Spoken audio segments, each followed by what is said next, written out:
Now I don't know what to say. Okay, yeah, now we're live. So now we can wait. Well, even if no one comes, we can still, put it up and people can see it later. We'll have a grand old time. Yeah. So yeah, I haven't actually this week and next week, I'm gonna have to actually focus on my work at work as opposed to the coding.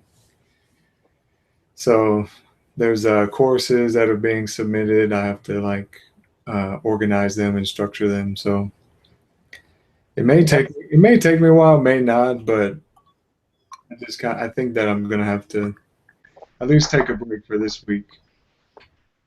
Okay, we have a visitor, Chris. We have Chris in the house. Matt in the house. Adam in the house. I think. Let's see here.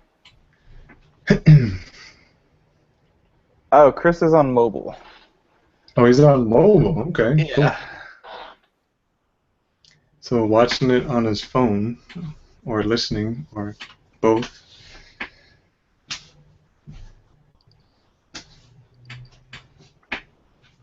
Good to see you, Chris. Glad you could make it. Open up the chat. Oh yeah. Let's see what that's Yeah, going on there. open up the chat. Make sure that everyone's here. I'll just put welcome, DevTippers. Oh.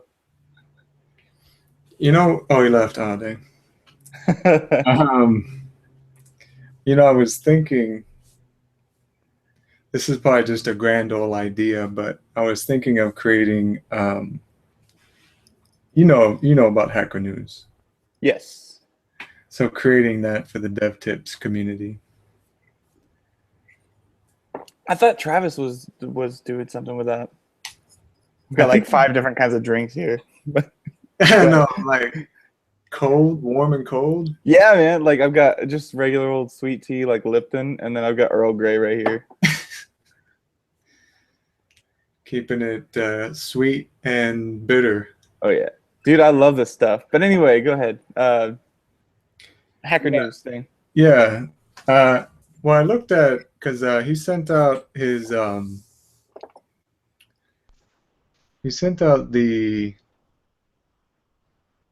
his resume for Google, and on there he had the prototype for the site that he wants to create, the DevTips site. Yeah, yeah. But it may have, if he may integrate that into it. I didn't know, so I was just gonna ask him and see, hey, are you creating that, or can I, help in creating that? Yeah. Because I can create, a simple one, and they're not really hard to make, especially with all the tutorials out there. But yeah, I just thought maybe I could contribute in that way. I'll leave soon. It's 0 over here. Can't make noise now. It's midnight. Where are you from, man? Midnight. So it's 6 o'clock now. Eastern time. So Eastern time. Netherlands. Oh. There's a lot of people from the Netherlands. Well, I don't know. I've seen a couple. So 2. Couple people from the Netherlands. Yeah, a couple, 2. No, 3 or 4. Yeah. Oh, okay, cool. Yeah, I've seen a couple of people from the Netherlands posting on the community page and everything. Oh, nice. I call it that, but I don't know whether to post on the Patreon or the Google Plus. Yeah, I know. Yeah. It's like, It's not clearly defined yet. That's why the community will be great. Yeah, and there's no error messages when you put it up, so it works. It's perfect. I've gotten some weird error messages, like some server issues with Patreon lately. They've been too big. It's getting too big. But maybe it's my, because I have that issue with CodePen, because CodePen just doesn't want to work on my stuff. Yeah. Yeah, I know. Code pen and everything. Like, you can't catch a break. No. Nope. Cool. We got 7 minutes till 6 o'clock. Cool. Cool. So, Chris, have you been to these Hangouts before?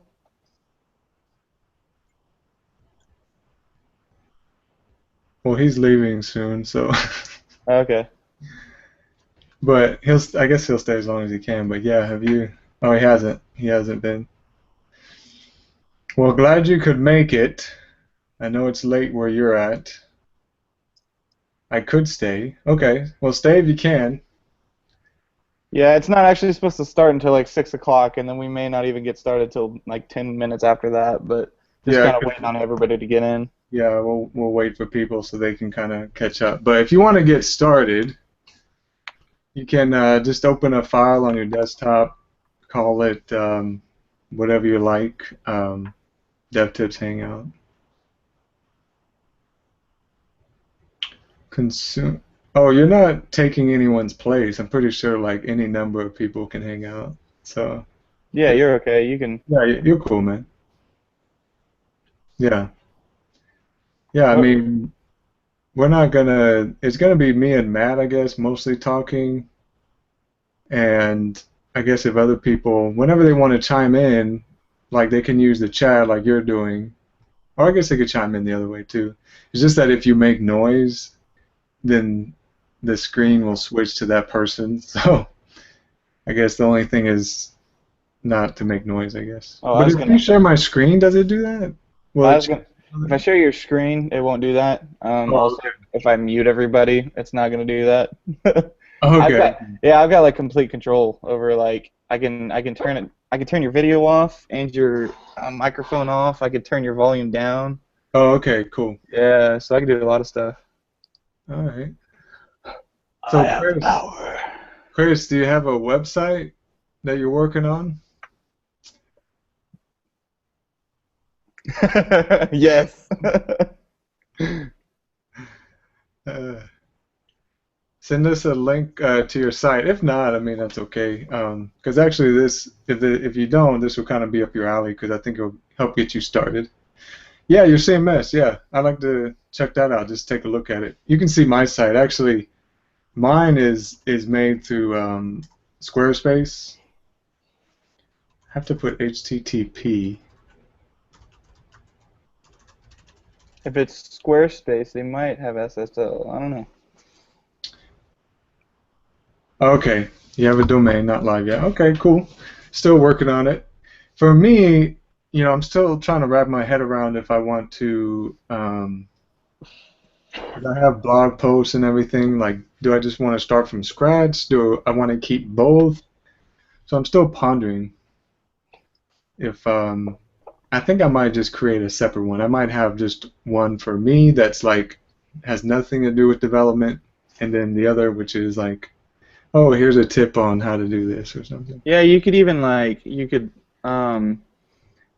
whoever your hosting service is, whoever you want to use, like you could create a website and then do one that's like I don't know, like your portfolio, like no blog or anything like that, just kind of explaining who you are.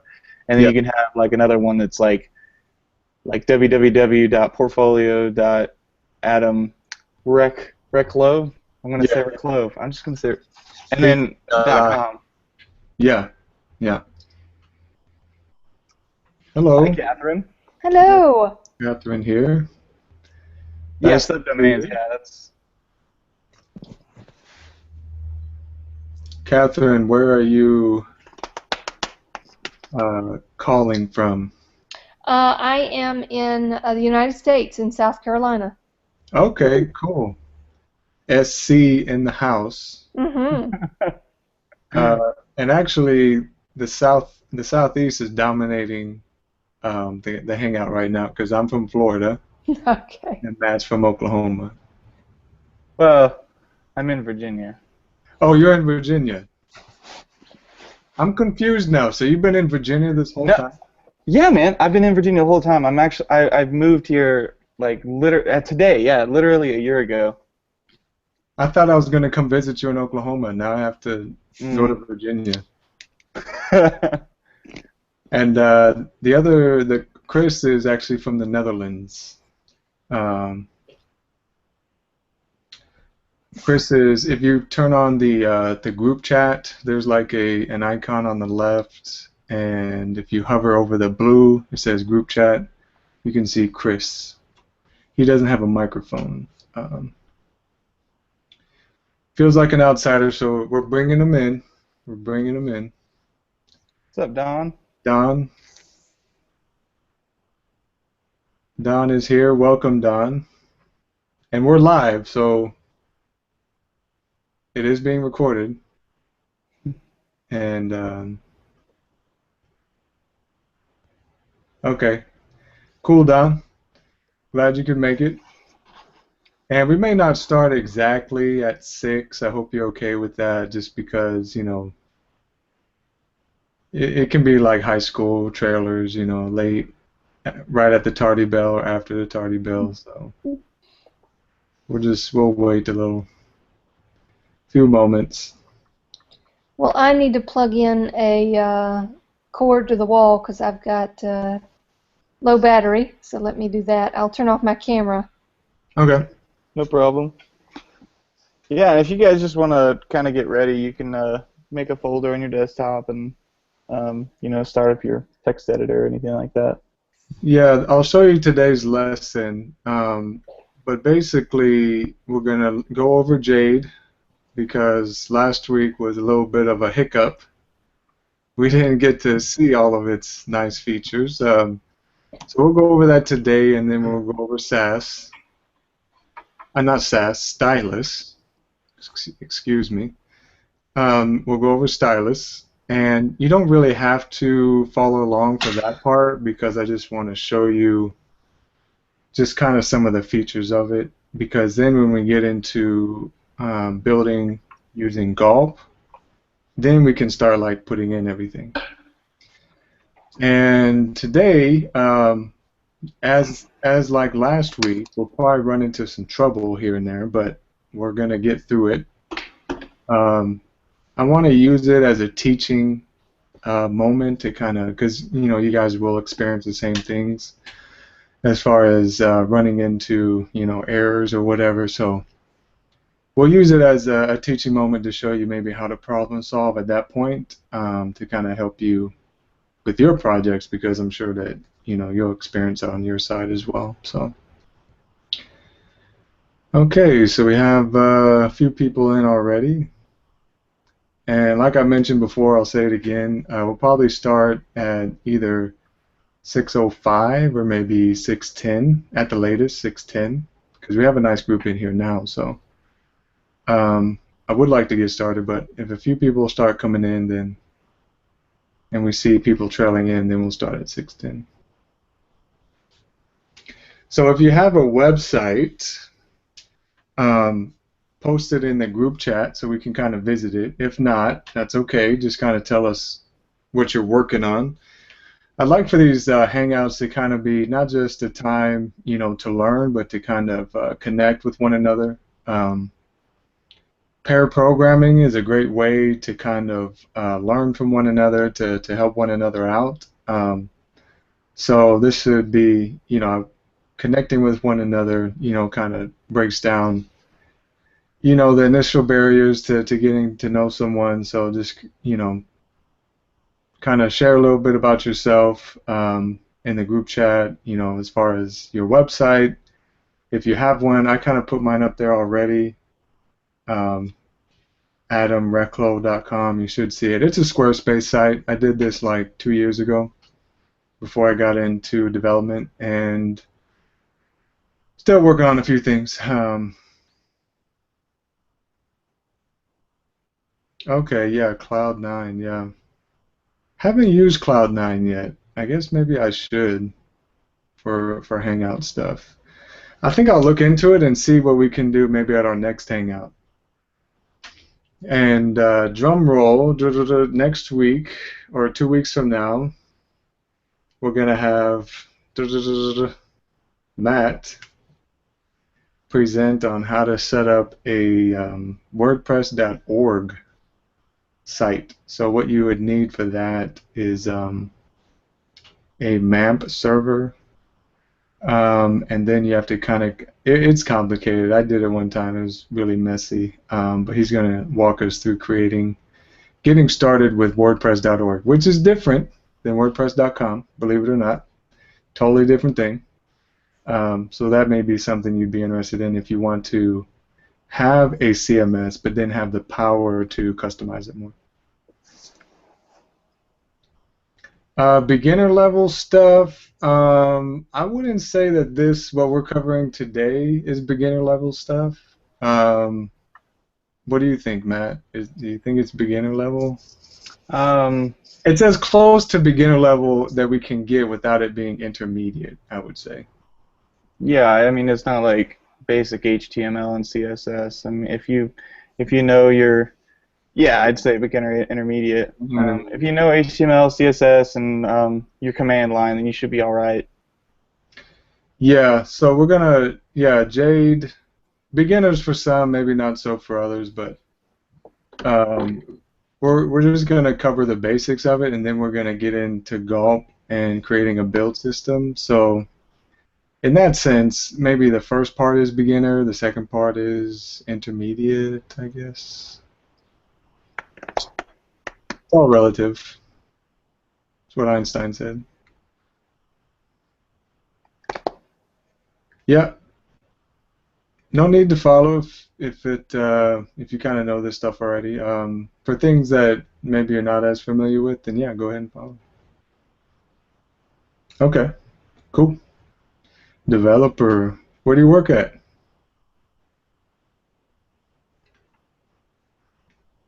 FYN. You have a website?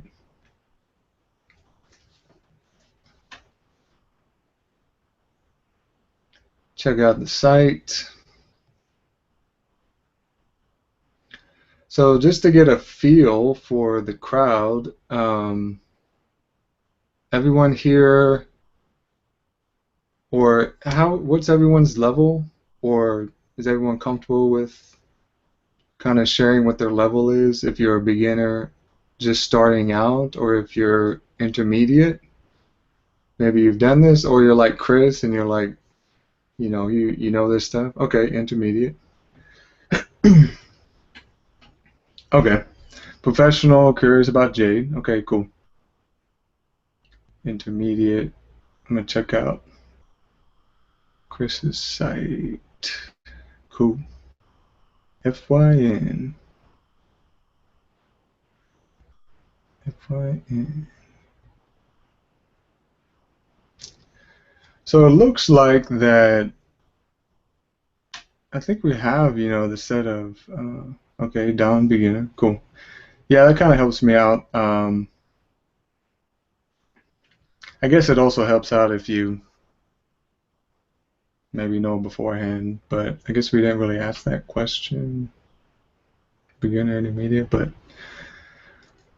but either way, if this is something that I kind of started like a month ago, and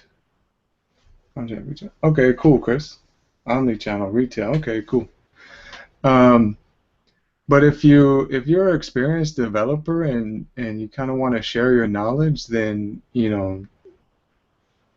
more than happy to pass the mic over and kind of see what you can teach us and to help us learn. So I mean, if you have ideas for something that you want to teach, then hey, because this is a community forum, and I may be leading tonight, but Matt's leading 2 weeks from now, and it could be someone different a month from now. So yeah, if you're down for that, then let us know, and we'll set it up.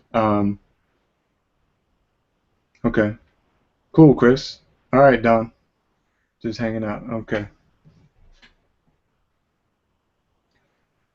Yeah, who knows how that the WordPress one's gonna go? Yeah, that'll be interesting. Is everybody kind of using Mac or Windows? Yeah, I'll be using a Mac. Windows. Okay, Mac. Windows. Windows. So Chris was saying if we started earlier, then so I'm guessing like, what are you thinking, Chris? Like maybe 3 p.m. Eastern time, which would be like, I guess 9 for him. 9 your time, 2 hours earlier. Okay, so 10 your time would be good. Okay. So yeah, we'll talk about that. When we get finished up, we'll reach out to you and figure out what. Um, no, it's not too early for me. I kind of have a lot of freedom at work, so I can definitely do it at that time. Okay, cool. Cool, West Coast. That's like 1 o'clock, I think. Yeah. Yeah, if you get freedom at work, you can do things like that. So. Okay, so I guess we'll get started. It's 6:09, but I think we kind of have the crowd that we have. So Matt's going to share my screen. And you guys can see my screen now? No, not yet. Just go ahead and hit share screen share, and then. Oh yeah. You are presenting to everyone. It says that I am presenting. Oh, I gotta hit screen share. Okay. Okay, desktop. Start screen share. Whoa. Okay. Okay, so today's lesson, like I said before, Jade overview. At its most simplest level, it pre-processes HTML. We'll also look at template blocks. Templates such as block as include, variables such as var interpolation and iteration, mixins like mixin. So those are kind of the features of Jade.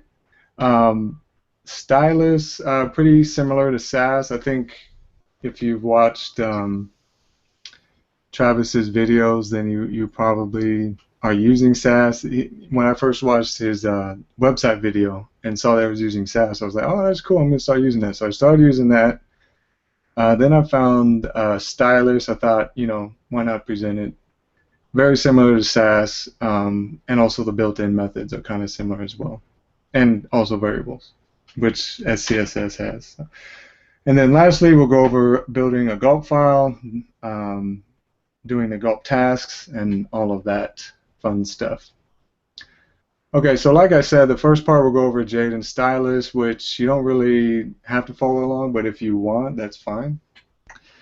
So in my command line, what I'm going to do, I'm already in my directory, which is Jade, and I'm going to touch, which makes a new folder, index.jade and layout.jade.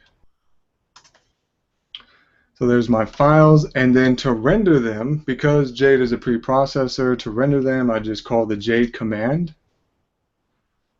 And what I'm going to do is do a asterisk, and anything with a Jade extension I want to watch and prettify. So don't get confused, this is just an asterisk. I'm using monoid font, so monoid changes it to that X. So this just means any file with a Jade extension, watch and prettify. So there you see it's rendered and it's watching for changes. And now what I'm going to do is I'll open Jade. Open first index.jade. And then split right index.html. So like I said before, Jade is just a preprocessor. So if I put doc type HTML, it will create the corresponding HTML output. And if I want to create HTML, and if I want to give HTML an attribute, and a common attribute would be language equals N for English for screen readers and accessibility purposes, then the attribute I just put in parentheses, and that gives it the attribute. Now, if I want to nest items within HTML or any other tag, then I just tab or 2 spaces. So inside of my HTML, I'll have a head and a body. And then what I want to nest inside of body is h1, and I'll just put hello world. And I'll save it, and it renders the proper HTML. And just to give another example, if I have, in your head, you usually have your link tag. So if I have a link, then if I want to give it the attributes, for example, the rel attribute or property is style sheet, and then href equals whatever I'll name my file, let's just say main.css. Then I can save that, and then you see here that it's saved. And what I'm going to do is packages, view, software. And just to remind you, if you have any questions, I don't have the Hangouts up, but if you have any questions, put it in the group chat, and then Matt will flag me for those questions. So I'll try to answer like any questions you guys have at this moment as well. So here we just learned the basics, the pre-processing feature of Jade, and also how to put attributes in. But now we're going to get into the templates, which is using block and include. So a convention in Jade is to put all of this, Control X, inside of layout.jade. Control V. Okay. Adam, hold up. Catherine had a question. Okay. She's got her Jade's not compiling. Your Jade is not compiling. What does the error message say? Is that what it says? Hello, I'm on now. Okay. It is not giving me an error message in the terminal. It is just, I typed Jade, *.jade, and it rendered index and layout. And so I'm not sure if that's continuing to do that or that's a one-time command. Can you screen share? Alrighty. Let's see here. Screen share. The entire screen. And share.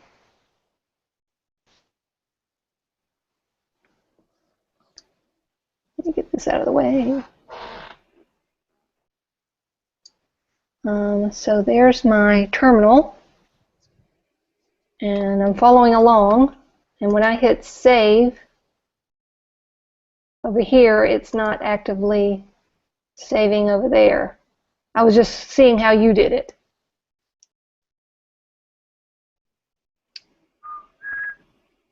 Oh. Sorry, Adam is muted now. Are you there, Adam? It's so weird. Hello? There you go. You're good. Did I mute that? I guess I muted myself. Okay, yeah. Just put -WP, W capital P at the end. Okay. So run the Jade command again.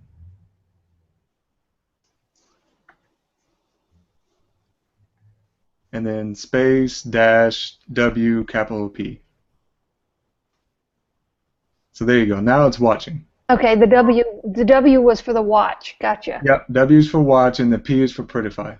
Okay, thanks. That's what I missed. Cool. All right, nice. Oh. Yep, I'll turn that off. Hold on. Let me get the screen here and stop sharing. Where's that stop button? There you are. Stop. Okay. So Catherine is ready to go now. Mm-hmm.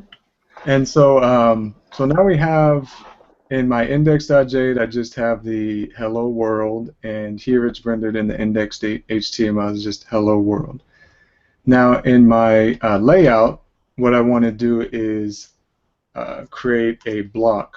And what the block does is it basically allows different parts of allows these different templates to be funneled into a master template. So this is kind of like the master, and we want to funnel in the content that's inside of index.jade, index.html, index.jade. So the way that you would do that, or one way that you can do that, is say block content. So in my layout, I say block content, and then inside of index.jade, what I'm going to do is say extends layout. And then underneath here, I'll say block content. And then save that, and then now you can see that the layout template is now cascading, if you want to say it, or one way of saying how it kind of now embodies the index.jade and now renders the index.html with everything compiled. So that's using the block. The other thing that you can use is include. So if you're going to, like for block, it makes sense to use it, for example, if you have a header that's going to be the same thing on every page and the footer is going to be the same thing on every page, then what you could do is create the header and the footer in layout. That's one way. And then in between it, you could say block content, and then all of your other pages like about, contact, will just be, you know, inside of that. So then you don't have to go out and then create again the header and footer for each page. So that's one way of using block when building your website, particularly when you're building, you know, multiple pages that you know are going to have the same header and footer. So the other thing that you can do is use what's called include, and I think include is kind of easier if you're building like a single page application or a single page portfolio.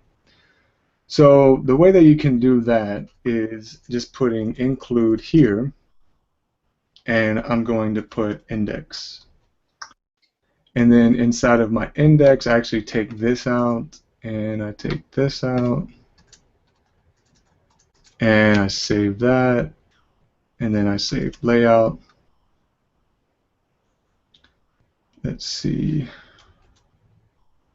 Include layout, include index body, include index HTML. Okay, not rendering in the index.html. Oh, okay. So index.html is including the index. So if we want to see this in layout, we actually have to open layout here. So here's the layout, and then here's hello world from the index page. So that's kind of another way to do it. So for example, you have the include, you could have index here, but you could also have like header, footer, about, contact. Like for example, if it's just a single page web app, then you would just put include, include, include, and then you would just create the separate files over here. Like for example, let's say index, or let's say this is about, then you would just create your content in here, and it would just pull it into the layout. Now, or I mean, you could also even actually name this index.jade, for example. You could just have this as index.jade and then put all your includes in there as well. There's a few different ways that you can kind of do it, but that's just kind of showing you how to use include as opposed to block. Hey, Adam, do you know the difference between block and include? Oh. I mean, they're just kind of a... Well, the block, as far as I know, the block allows you to have default content. So like if we go back and we say block content, what I can do here is put in default like text if I want to, So H1, this is, and then inside of my Jade, what I could do is extends layout, block content, and then in this is index actually. This is layout.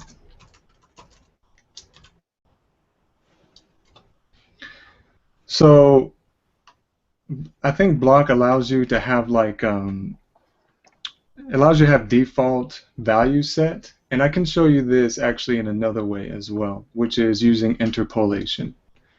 But with includes, it's not. It just funnels in whatever. It allows you to funnel in just the code in Jade to render the HTML. It doesn't allow you to extend layouts. It doesn't allow you to use blocks. It's just specifically just pulling in the Jade code, not allowing you to use some of the other features that block allows you to use. Like, for example, setting the default and like accessing other features. I think it just depends on, as far as like how you're going to use it, depends on what you're building. What I do know is that you can't use an include inside of a block because it breaks it. So yeah, it just depends on how you want to build your site to then decide on if you want to use a block or an include. But you could do this. You could do this actually. You could do include. Like, for example, if you had a header, you could do block include header and include for that, and then have your block content in between. It's just another way of just building, your site more modular and to make it quicker. So I don't know if that was the best explanation. I'm still learning myself as well, but I thought I could use this time to kind of show you what I know, as much as I know, and I hope that was able to help out with kind of what you're doing.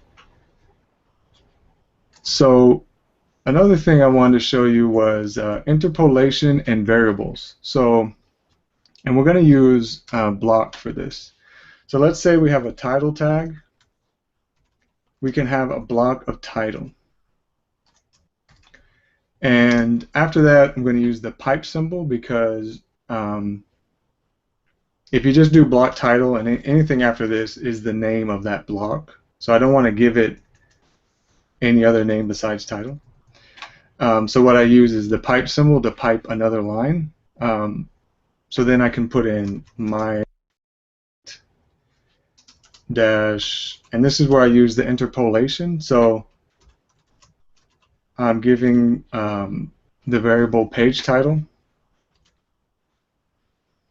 and so this gives the layout page title. So if I go into index, then what I can do is say block title, and what I can do is set the variable, and this dash var will reset the variable that's in the block title, and what I want to do is give it a title of index. Okay, it broke. Oh, I have to give the var time. Okay, page title equals index. So now you see that my title for this site is index.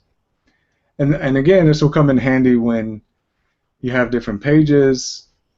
All you have to do is then create the block title, and then you say var page title equals about, var page title equals contact for all the different pages, and you can append it, or yeah, you can modify it in that way. So that is interpolation, where we have this tag here and then we pull it in here. And another thing that's cool about Jade is the using variables with iterations and mixins. So that's the next thing I want to show you, which is Creating, let's say, for the header, you want to create a set of links. So, for example, how you can do that is create a list item with a anchor tag, and inside of this, what we can do is say each item in links, and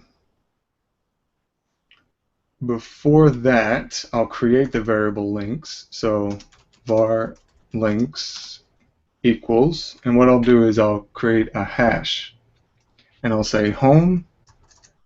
I'll just have two things here, home, and I'll give it, like, for example, home.html, and then I'll do about.html. And then, actually, this needs to be defined after that is defined. So each item, so what it's going to do is it's going to iterate through this hash, and for each item, so it has two items, so this hash home and this hash about, and I should wrap that view. So yeah, we have the home and the about, so it's going to iterate through that, and then for each one it's going to create a list item and an anchor tag. So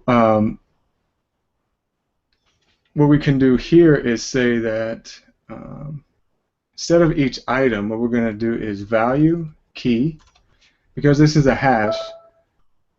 This is what's the key, and this is the value. And the way that it's kind of set up in Jade is you have the value first, then the key. I actually wish it was the other way, but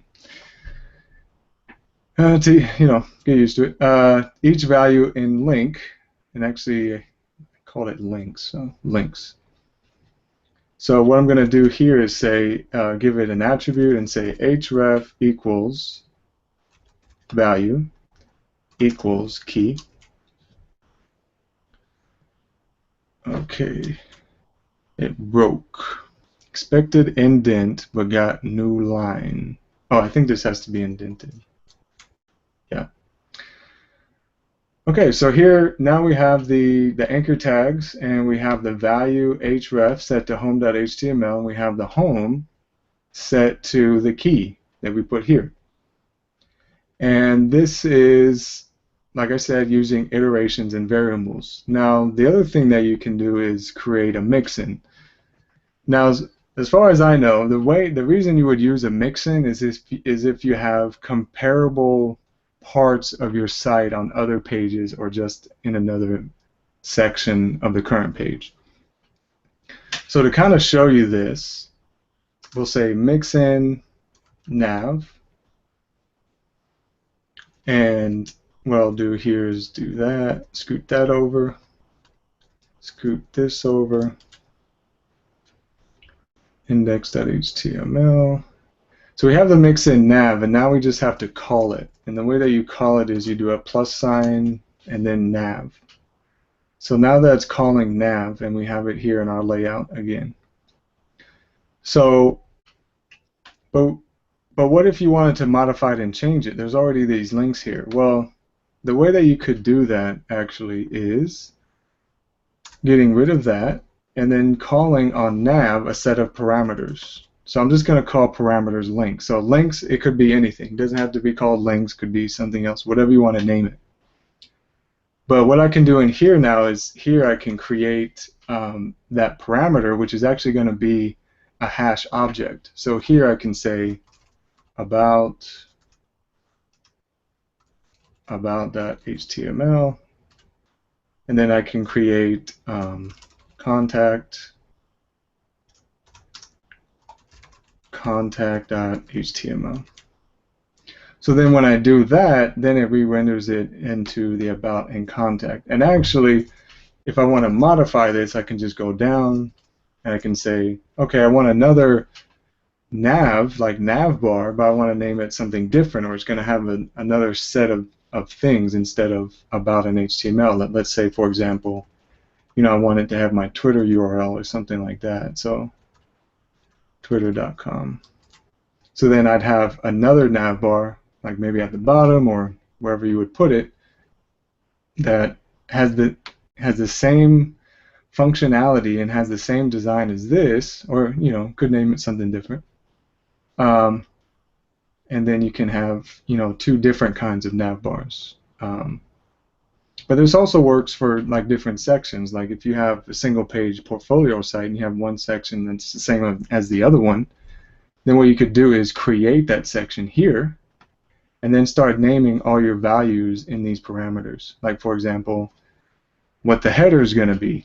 So this first parameter would be header. Maybe the second parameter is a link, and maybe the third parameter is something else. Well, when you create that, so let's say you create a section and you have those different parameters, those variables are being set in the mixin.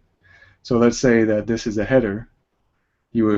Let's say this, just to show you, let's say header1 equals header, if you name the header that. So then when you call that on something, you would, instead of saying header, you would say header is my site, or header, and then it would pipe that text into that part of the section where it's being called. So that's a way of using a mixin. I hope I was able to kind of clarify all of that. When I first started using Jade, I didn't even use any of this stuff, but I found that it was helpful when building. So it's just another tool in your arsenal to use. Okay, so next we'll move on to Stylus. I guess no questions about Jade. I'll just move on to Stylus. I guess let me know, Matt, if anything pops up. Yeah, there was one question. It was talking about Jade and PHP. Like, does Jade also have the syntax to combine it with PHP variables? Chris was asking. Interesting question. I don't know if you knew any off the top of your head or how to do that. I googled a site. It's called Jade for PHP, and they kind of explained it a little bit. But okay. Yeah. Did you share that with Chris? Yeah, I just. Okay. I'm not as familiar. I've never even touched PHP. I've looked at it, but I've never touched it. So I don't have the expertise on that. But yeah, I think. Thanks, Matt, for sending that site to him. No problems. All right, so next we'll look at Stylus, and we're not going to get very into Stylus, but I just thought that we would take a look at it. So I'm going to call main for my file. And here, Stylus has different commands than Jade, but if you didn't know already, the guy that made Jade made Stylus, which I didn't know until last week. So it's going to have a lot of the same features and functionality. Because this is essentially JavaScript, it's going to have a lot of the same JavaScript things that you can do in Jade and Stylus. So Sass is also very powerful. It can do a lot of the same things. I'm just showing you a little something different. So what we're going to do here is the way that we create our Stylus, or output it as a main.css here, is what I'm going to do is use this character, the less than character. I'm going to say main.stys to then output to main.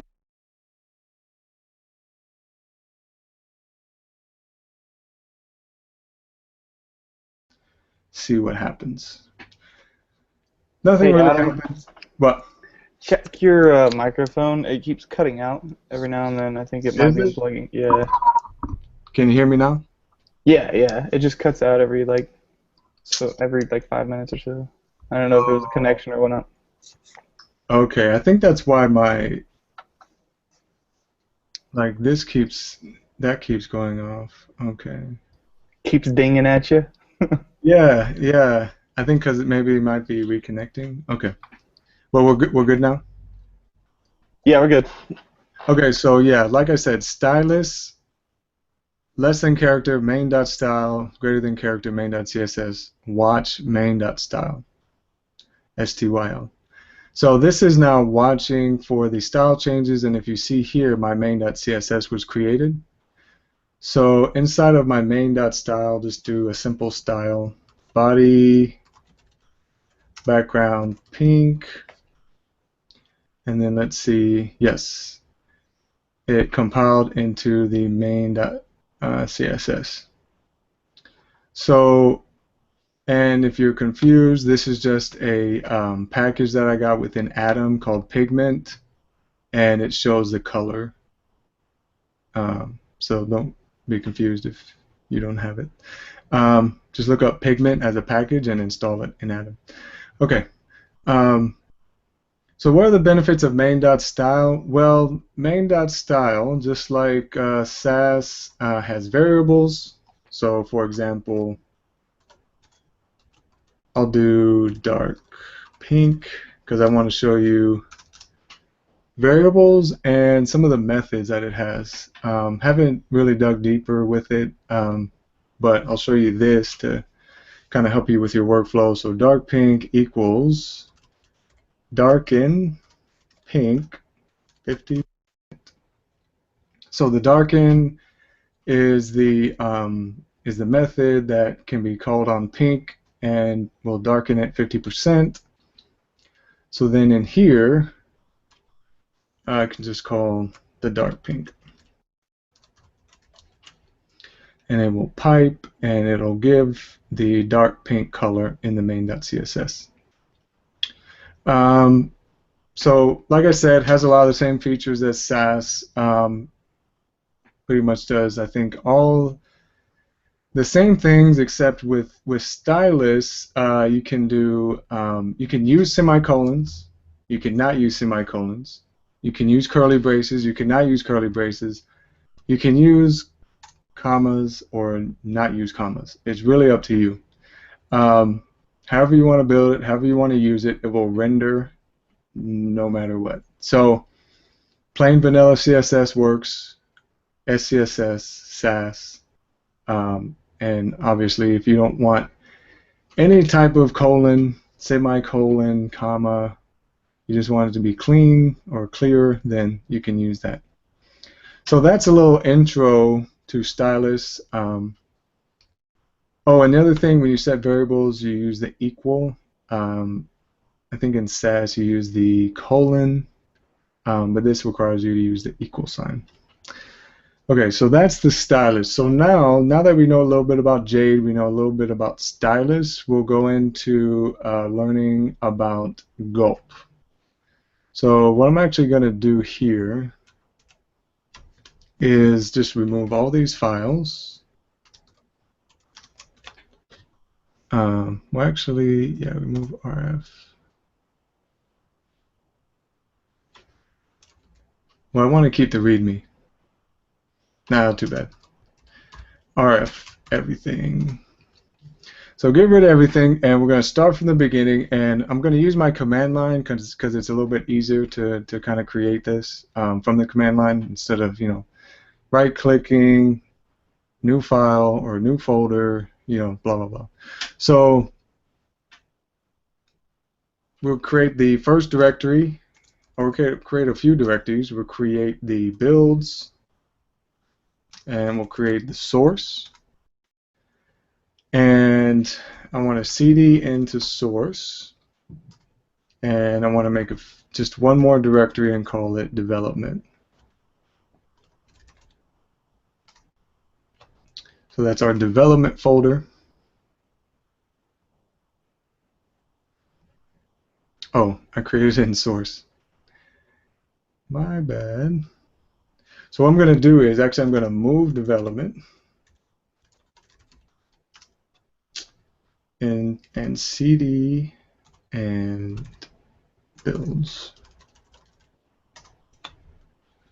No such file or directory. Move Development. Well, maybe I just do this the old-fashioned way. Cut. I need to get up on my Unix commands a little bit more.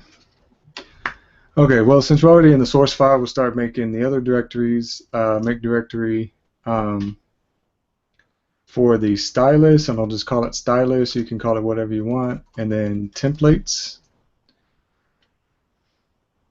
So we have those two files, and then inside of cd into Stylus, and what I want to do is create a set of directories. So I want to have my base for my like my base styles, which could be like normalize or base CSS or reset, whatever you are comfortable with using. My layout for my layouts, components, also pages, utilities, and vendors. So I created those directories in there. And then let me cd back and cd into templates. And what I'm going to do is I'm going to cd templates and touch index.jade and layout. So now I have my layout files, and actually cd and cd into, oh, I can do it like this, cd Stylus and touch main.styl. Create my main Stylus folder within the Stylus subfolder, main file. Okay, so we have that, and now what we want to do is create our build tools. So we're going to look at Gulp now. So cd, so I need to create the Gulp file .js and also the package.json file. So now I have those, and I'll just add them into the package. Open that up and just put two curly braces in there, brackets, save, and then open my Gulp file. So what we need to start building our site, first off, is we need Gulp. So our first variable is going to be Gulp equals require Gulp. And what we also need is Jade, which we'll get from Gulp Jade. So require Gulp Jade.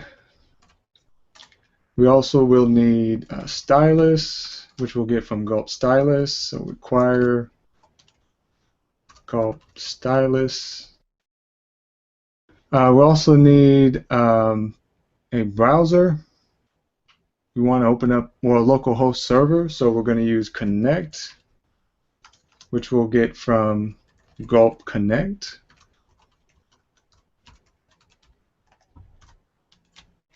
And let me think, anything else we need? I think we're good. Gulp Jade, Stylus, and Connect. Now there's many more. Gulp if, and I think what I'll show you too is Markdown, which is the JS transformer. JS transformer marks, so I can show you Markdown in your Jade. So we'll do that as well, but you don't need it in your Gulp file package. You can just save it as a dependency or a dev dependency, and it will compile into the HTML. I think I should spell connect correctly. There you go. And I'm going to align multiple. This is just something I do just to keep it clean. Okay, so run our first Gulp task, so gulp.task, and we're going to call it Jade, and then we're going to call a function. And what we need to do is we need to search for our file. So inside of source, we have our templates, and then any subfile within templates, because we might have subfiles. We might put our includes inside of a subfile, a subfolder, or partials, or any other set of subfolders. So in case there's a subfolder, we're going to also look for the subfolder and then any file with the Jade extension. And what we're going to do is we're going to pipe that into the Jade variable, which requires the Jade plugin. And then we're going to pipe that out to our gulp.destination to be builds development.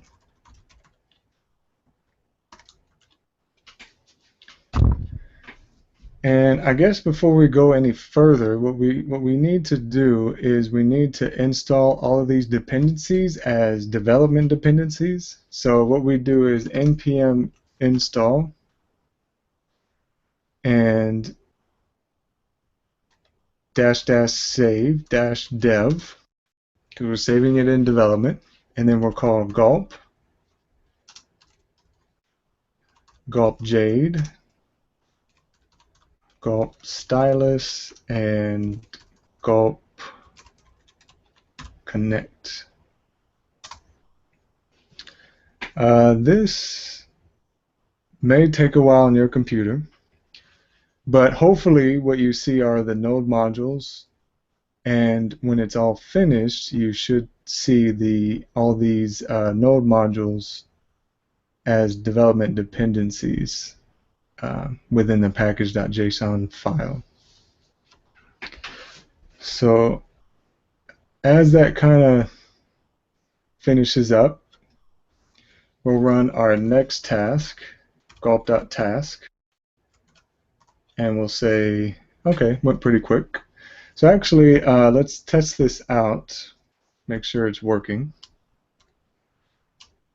So inside of my layout, what I'll do is I'll create the doc type, HTML, HTML.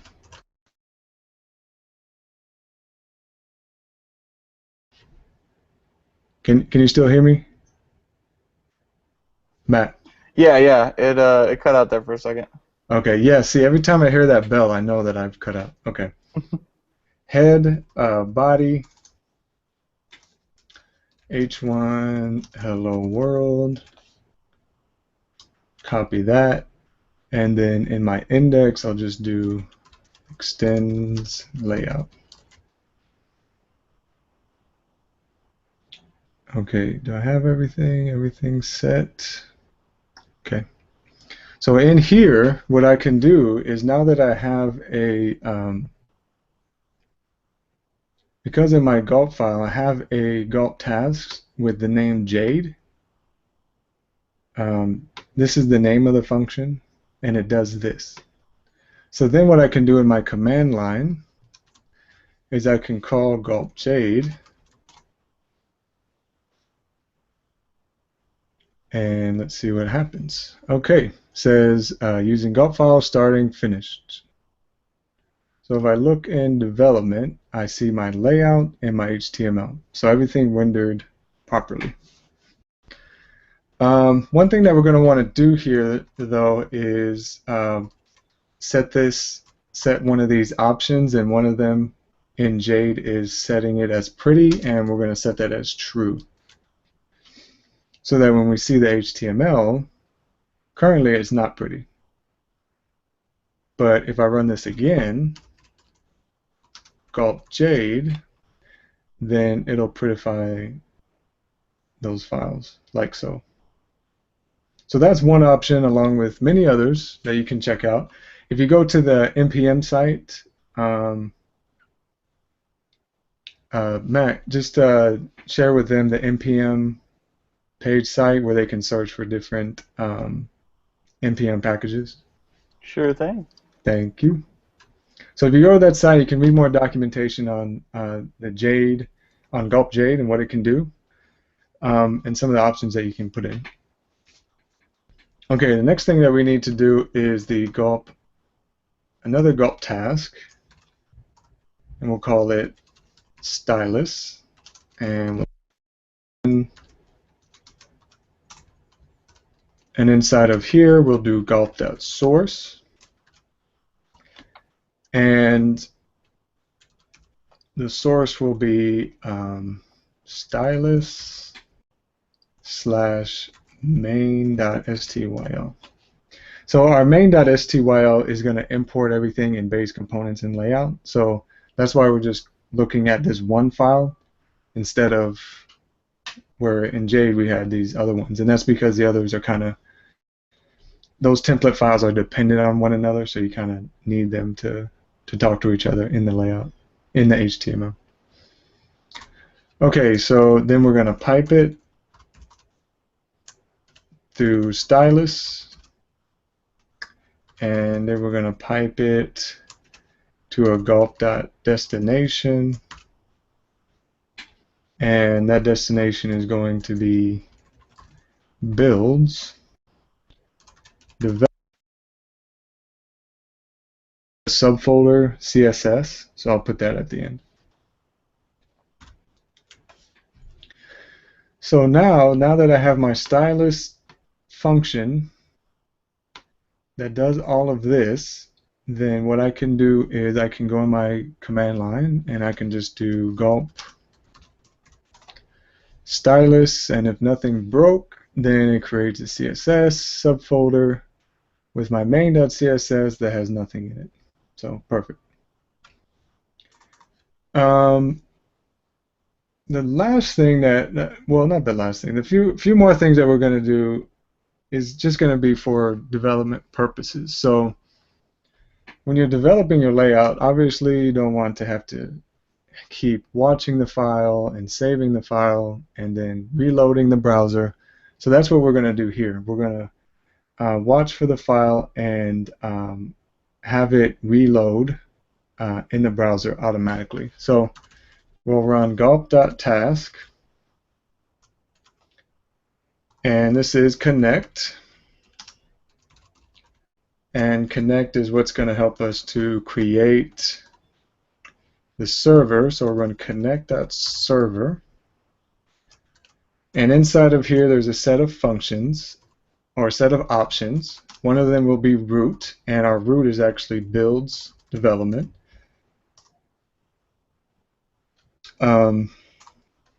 Our port will be 3000. I think if you don't set this, then it'll be like 8080 or something like that. So you don't necessarily have to set it, but I'm just setting it here.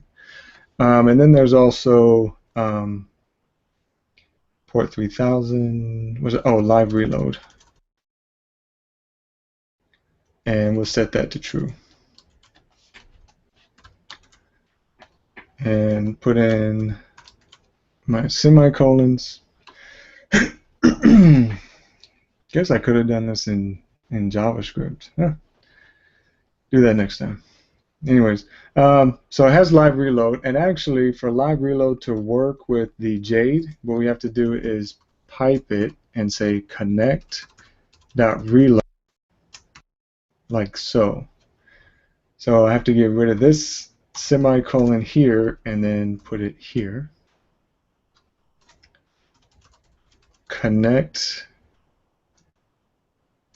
Pipe connect.reload, and then take that semicolon off there. So basically live reload is true, but nothing is being watched. So now we have to create the watch task. Watch function. And what we're going to do here is gulp.watch. And we're going to watch for source templates, any subfolder, and any file with an extension Jade. And when it sees that that has been changed, been modified, we're going to run the Jade function, which we defined up here. And we'll also do the same for Stylus. And this will just be a little different because it'll be source, Stylus, any subfolder, and any file with the Stylus extension. And for that, we will rerun the Stylus function. And the last thing is you don't want to keep running these Gulp commands over and over and over again, writing each one. So we'll create a default Gulp task. So we'll do gulp.task default, and we'll set these tasks in the default. So connect. Hey Adam, can you move that part up in the middle of the screen? Oh, okay. Perfect. Okay. So we have connect, and then Jade, and then Stylus. So basically all this is saying is, okay, so when I run Gulp, then you run all of these commands. Connect, Jade, Stylus. So if we did this correctly, then we can just run Gulp, and it worked. So we have a server on localhost 3000, and we have live reload on port 35729, which you don't have to worry about. So I'll just go to that real quick. And so here we have it. We have hello world because inside of our layout, we have hello world. Nothing in index yet, but we extended the layout. So anything that's here is going to be inside of there. Okay, so now that we have that, then I think what we can do is begin to work on a simple header using Stylus and Jade, just to kind of show you the workflow for it. Can't wait till I get Capitan, so then I can just do this automatically. Not have to worry about that. Okay. All right, so if I take that out, let's see. Is it live reloading? Let me see. Okay, so live reload. Okay, it's not reloading. So let me look at my Gulp file again. Gulp.task reload. Connect.reload. Let me see.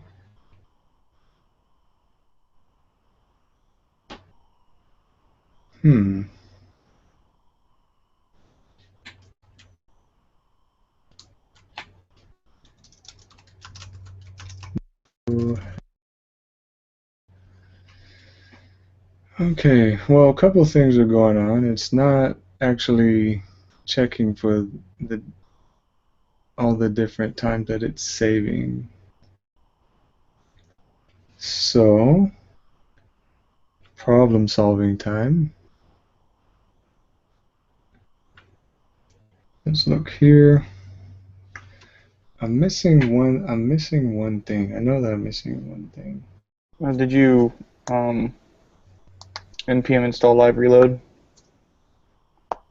Catherine was asking.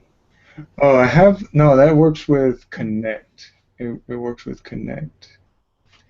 Let me look at my packages. I have gulp.connect. Well, I have done this in other files, so let me just break open another file so I can kind of see. Gulp intro build. See what's happening. No, I'm missing something. So Stylus connect. Watch.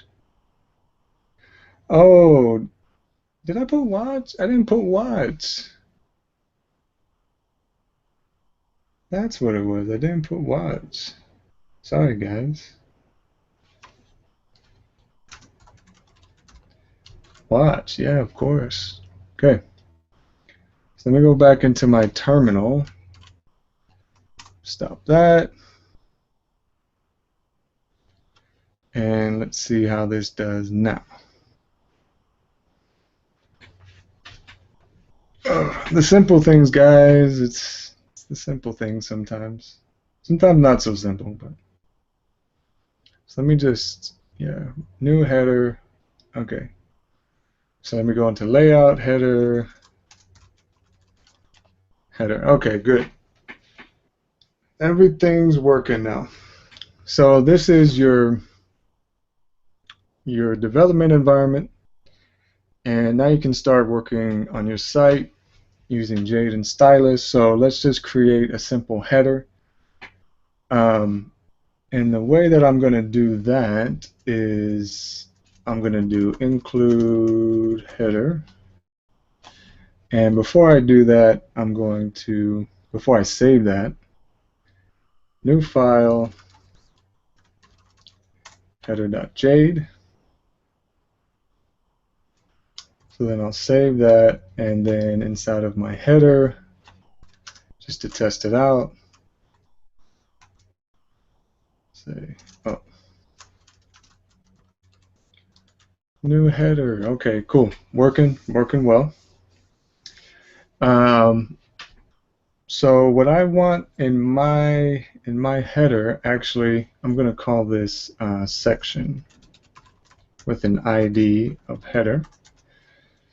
And then what I'm going to do is I'm going to have a logo, a very simple logo, my initials, and then I'll have my nav bar, which I could create as a mixin, and I think I'll just do that just to show you guys. Mixin, nav bar, UL, LI, A, give it links. So down here, each value key in links. href equals value equals key. So then down here, I'll just call it navbar.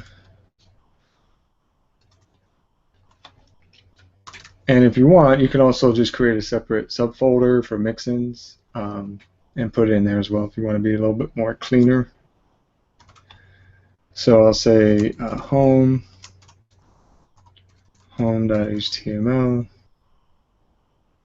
and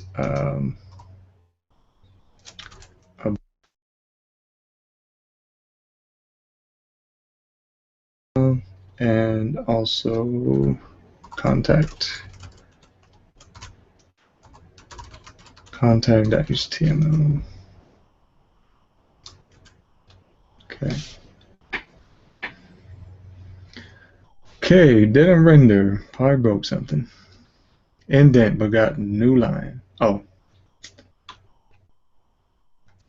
Keep forgetting that. And when it broke here, it actually broke out of Gulp. So let me run it again. Let me see. I don't have this right. Each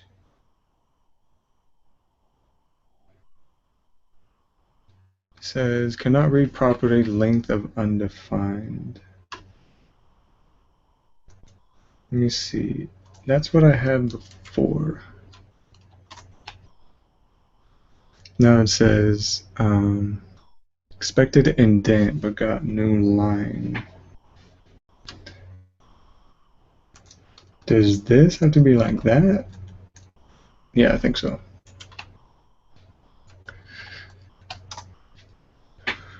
No, it doesn't. Each value key in, oh, variables wrong. So now let's try it again.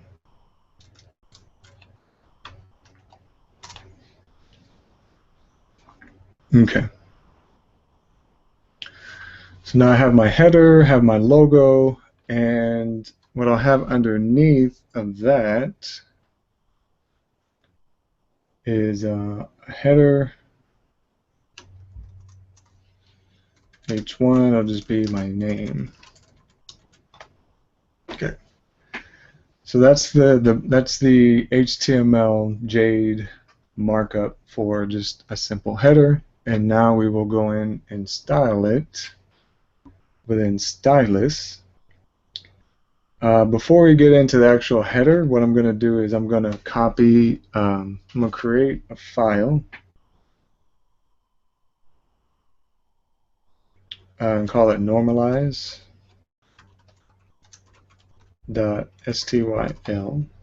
normalize.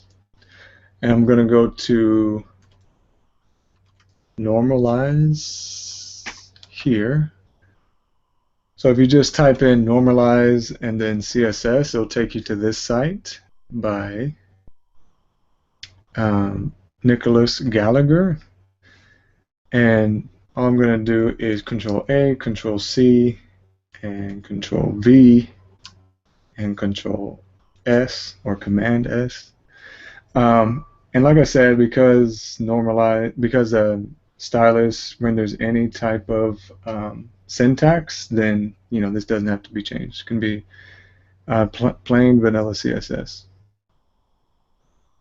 Okay, so I have my base, and then in my main.styles, now I just figured this out the other day, and I guess it's a cool feature, but I don't know, maybe it's not the proper way to go about doing it, but I can do base, and then I can say any file.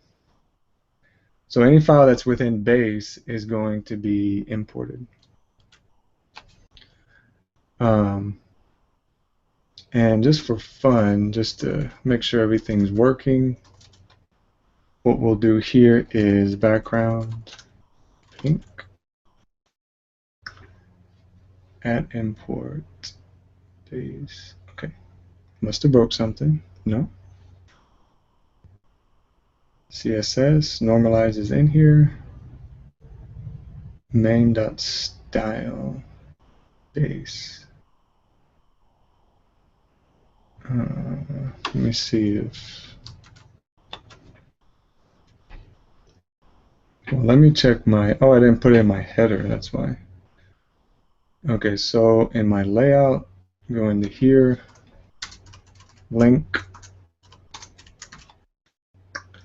Rel equals. And href equals CSS main.css. Okay, so we got it. So we got normalized, everything set to the edges, and we have the background of pink. So this worked. This little import feature worked. So everything's up and running. So I'll get rid of that. And now we'll go into components because the header is, or we could go actually into layout. We'll go into layout. And we'll say header.st. And then in my main, I can go to at import layout file. So let me close out of the rest of this. That's set. That's set. That's set. Set. Main is set. Index is set. Okay, so first thing we can do is we can say ID. Give it ID. ID was header. And then what I want to do for this is we'll make this display flex. Did I break anything? Let's see. Let's see if I have this right. Display section header. Okay. Header styles. Let's go here.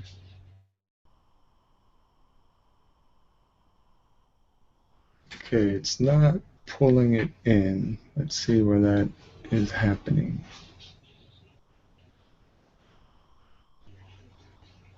It's not pulling it into main.styles. Saying there's a change, but not pulling it in. Did I call it header? Yeah, I did call it header. Section header. Display flex header.style. Main.style. Layout.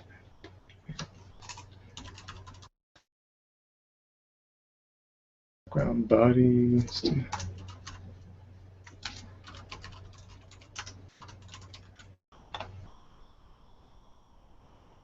Oh, I must have named the file wrong. Okay, let's go to Gulp.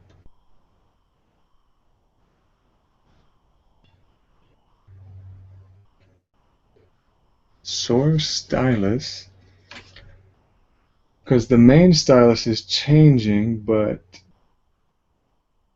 none of these subfolders. It's not watching the changes for the subfolders. Stylus main.stylus. Well, let's try it again. Let's try it again. In the header.style, display flex. We'll say flex direction column. No, see, it's not changing there. Okay, let's go back to the Gulp. Any subfolder, Stylus. I also created this file after I ran this first command. So I have Stylus here, Stylus here, Stylus. Run Stylus again. Main.sty. I think what I'll do is let me see if I run this again. Teaching moment. Here we go. And let me go into this again.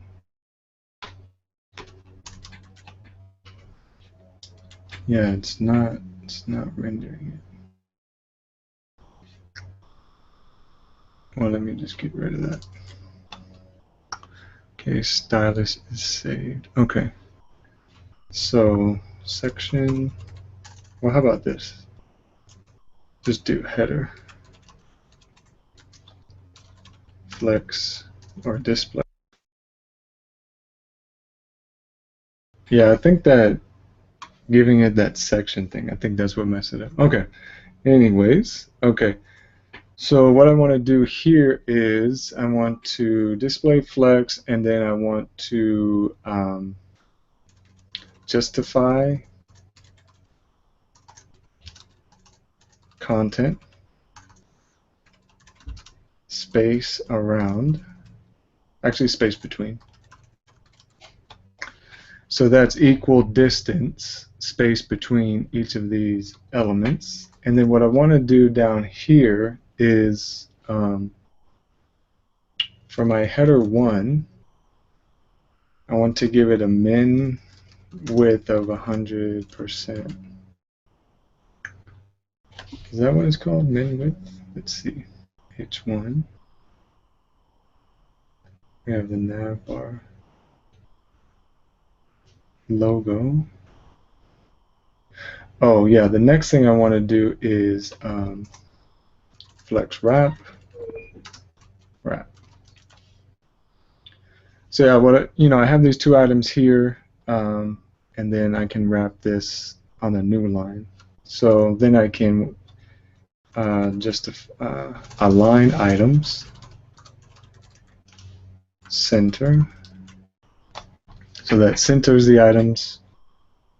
And actually, we have to go back to our header because if we, like for example, if you want this to have a name, like for example nav, then you have to go in and name it nav. And actually, we'll just use the HTML5 syntax, call it nav, save it there. So then here we can, in our header.style, we can call it. So up here, call nav. And actually what we can do is we can flex, or we can display flex.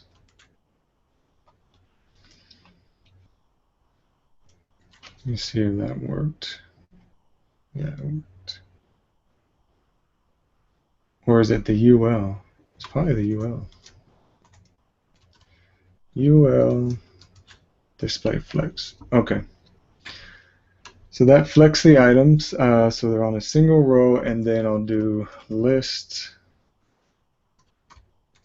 style none, and then li and a. No, don't do that. A. I'll do text decoration none.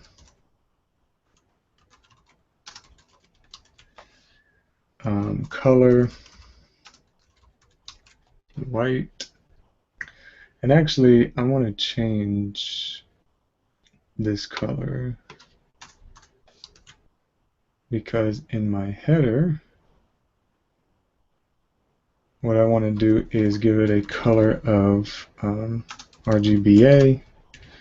I guess this is my new favorite color. So RGAB. Background color is that. Okay. And then up here, change my logo color. Color will be white, and my H1 color white. And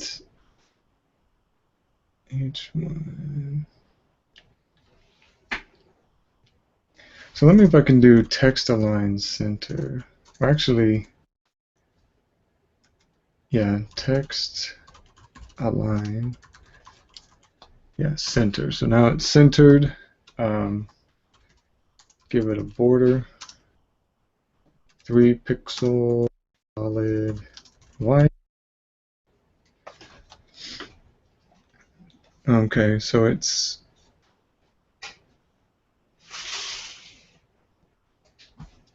a little bit extending out.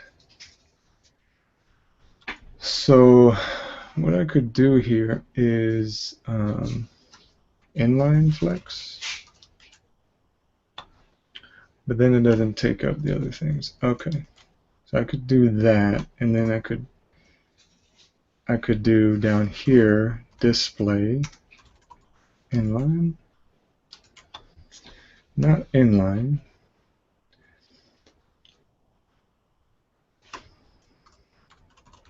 Block, not inline block. I think what I have to do is I have to change the header to an actual div. So in my header, what I'll do is I'll just say, give it an ID of name, and then my header.style, ID of name. Still not doing the inline. Let's see. Actually, this could just be set outside. I don't have to have it set right under the header. I could just go like see how that works. Well, no, I still want to keep it there though. Display inline block. Inline. Display inline.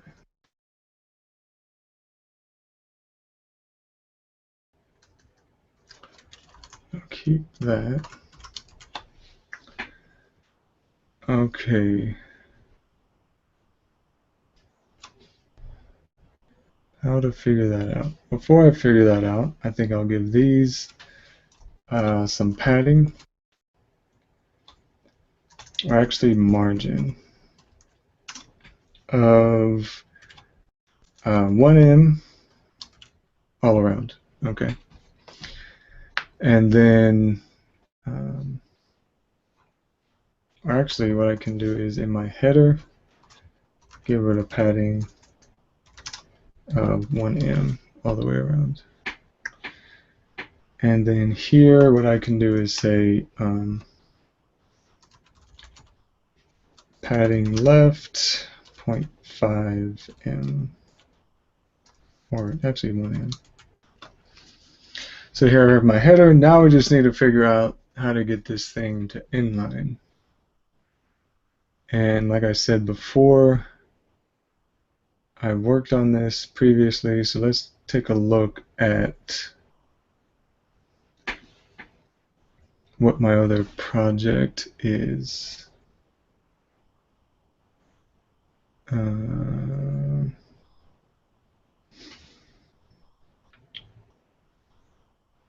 Is it this one? This says SAS build.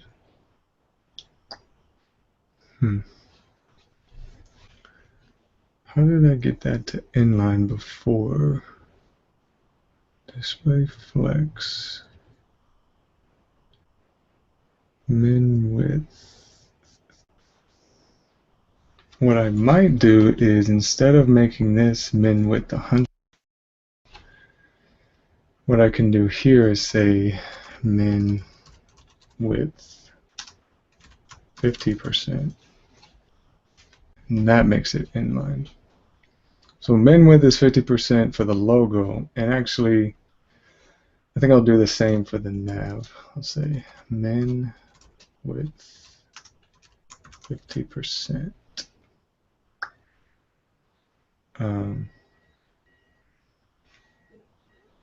And that kind of puts it over to the left a little bit too much. So actually I'll get rid of that. I like it right there. Okay, cool. And then here, text align center is off.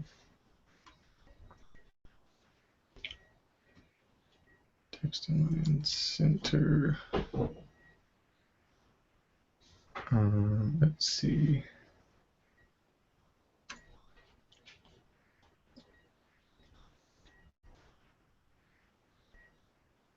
I think I can do it up here. Text. No, that didn't work. Okay. Text align center. How would I figure that out?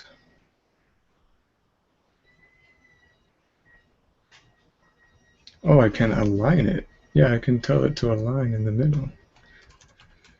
Flexbox. If you haven't seen this, the complete guide to Flexbox, it's pretty helpful. So I'm going to look under properties for children, flex items, justify content.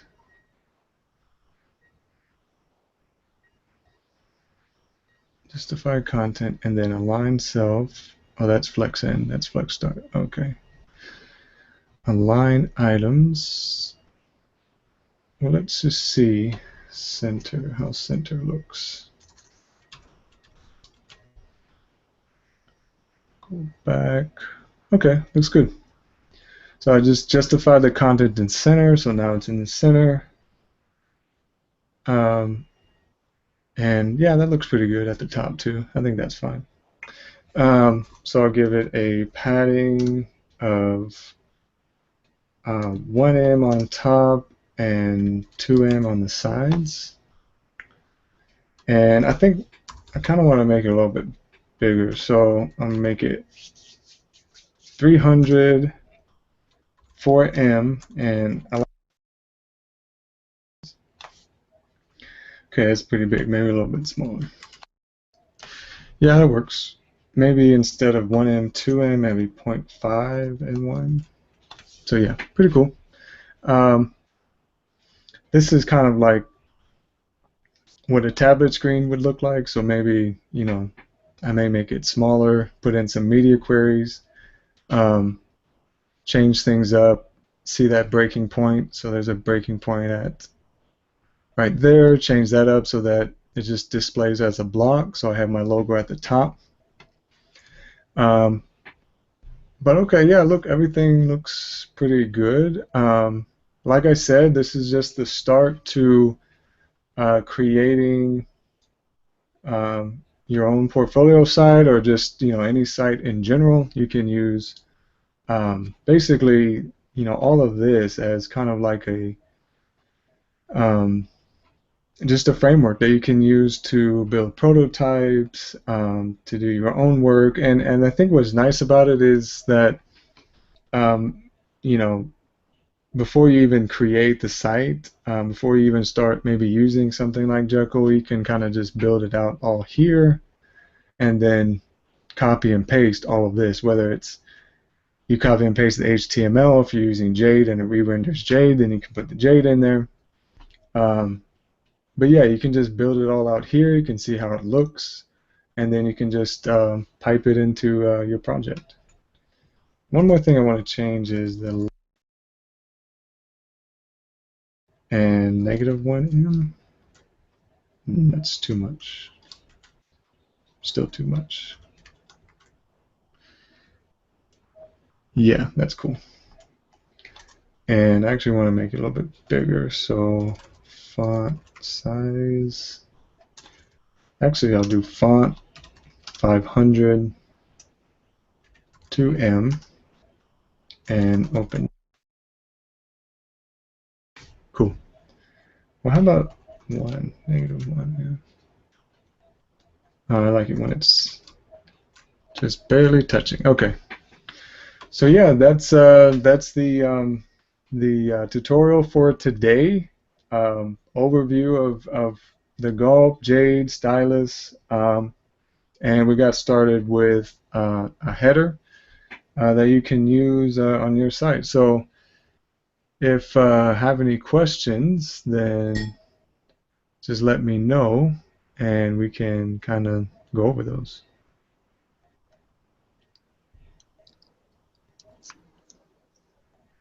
It was good, man. Okay.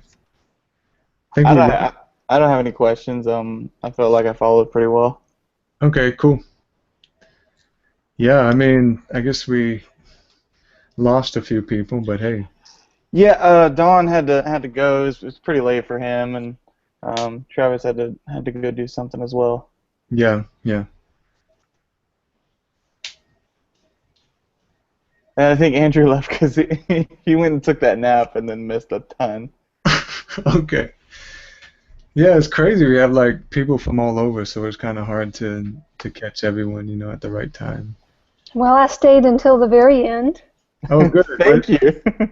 Give me your honest feedback, because you know I'm a trainer by trade. Uh-huh. I'd like to know like how I can do better. Well, I'm a teacher as well. I teach kids HTML and CSS, and I teach girls as well. Cool. So I tried to follow along in the beginning, and I know that it was, you know, difficult to do so. I kind of gave up on that. Overall, it was very good. Okay. I would say that if there were a couple of times where I was trying to keep up, trying to learn the Jade and the what was that? The navigation and all that stuff I've avoided with the if then else statements and doing the loop with the li elements. Mm-hmm. Mm-hmm. And so I couldn't keep up with that. but Okay. but I Okay. get, you were teaching, and just this was sort of a familiarization for Mm-hmm. people. But that was a very good example. Okay. Thank you. Thank you. Mhm. Yeah, I guess next time I should have, just made the announcement that if I'm kind of going too fast, then to kind of flag me and tell me to slow down. Yeah.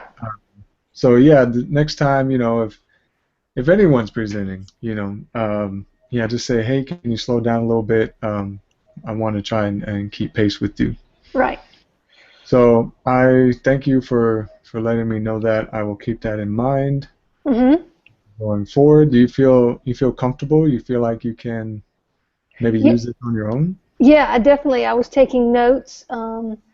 I um, I learned the terminal Jade way tonight. I always use either CodeKit or Preproce to do my dirty work for me. Yeah, And it's really very easy just to open a terminal pane and just hit Jade, yeah. and do that. So that's what I learned as well. And I use the SAS flavor of SCSS, and so I had forgotten about Stylus and its ability to have or have not all of the extra added characters in there. So Yeah, I'll yeah. be definitely switching to Stylus. Cool, cool. I'm glad I'm a fan now. I'm glad you're a fan. It's all preference. It's kind of like, some JavaScript developers, like they still like using JavaScript. They probably will never change over to CoffeeScript. So Mhm. Oh, CoffeeScript looks so cool. yeah, it is. It is. I've actually done a couple of JavaScript, um, I guess projects, and what I did was just to kind of get comfortable with seeing the language. I put that file into JS to Coffee um, web application, so I could kind of see what my JavaScript would look in CoffeeScript, and it's like, man, so much cleaner, so much easier to read. Mhm.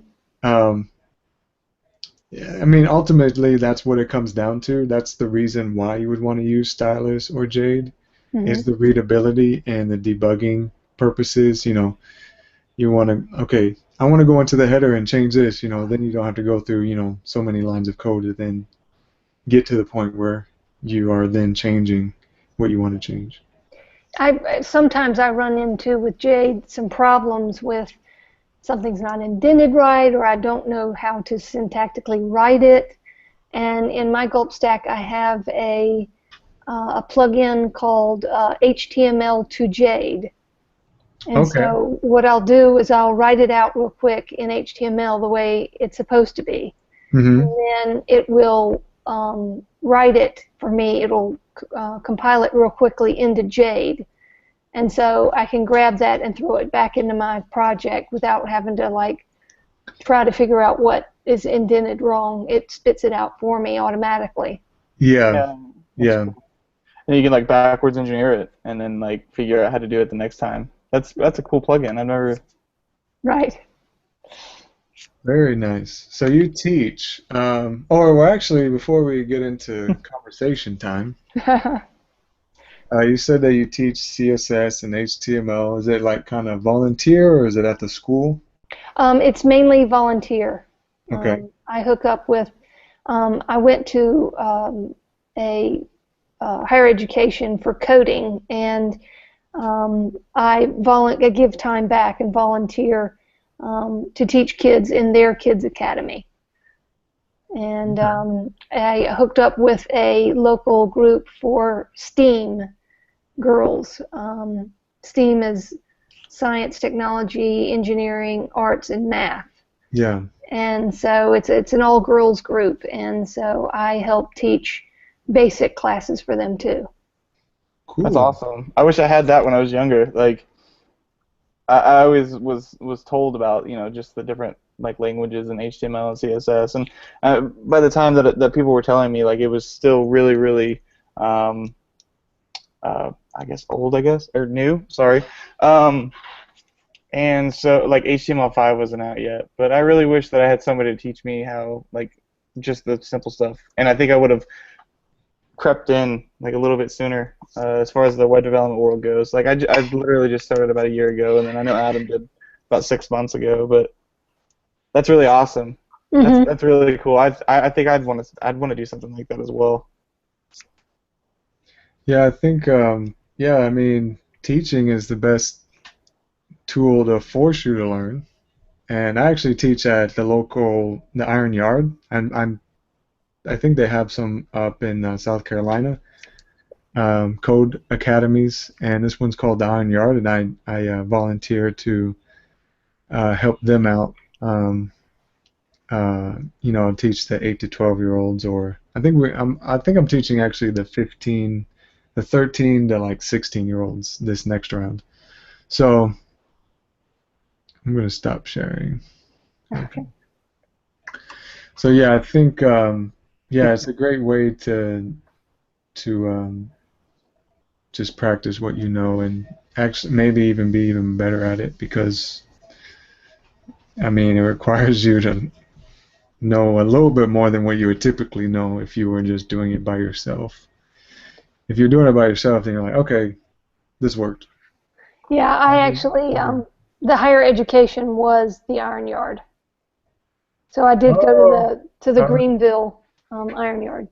Oh, okay, cool, yeah. They're cool people. We have a nice group down here. I like hanging out and helping. I'm gonna have to check to see if that's here. I'm pretty sure there is one in Virginia, but I'm actually learning myself also web application development, and I'm using Free Code Camp. I don't know if you've heard of that. Yeah, I literally found that within the last week. Okay, yeah, I really recommend it. Mm-hmm. I think it's very helpful. I think it's a good intro to what you'll be building if you build large-scale projects.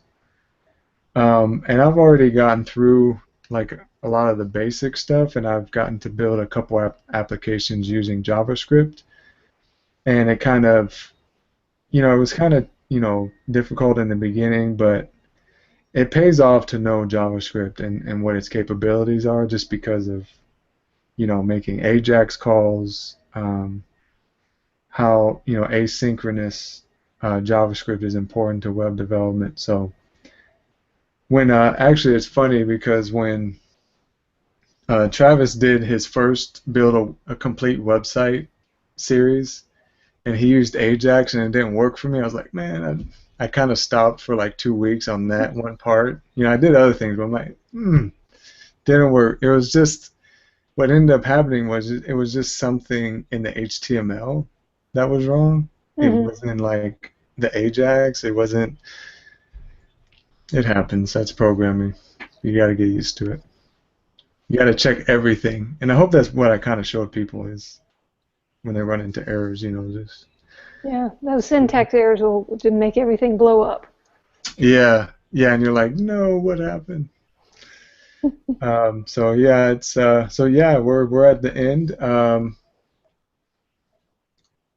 Would you use this? Do you want me to like maybe put it up on GitHub for you to access, or you know? Oh yeah, I would love to see the code.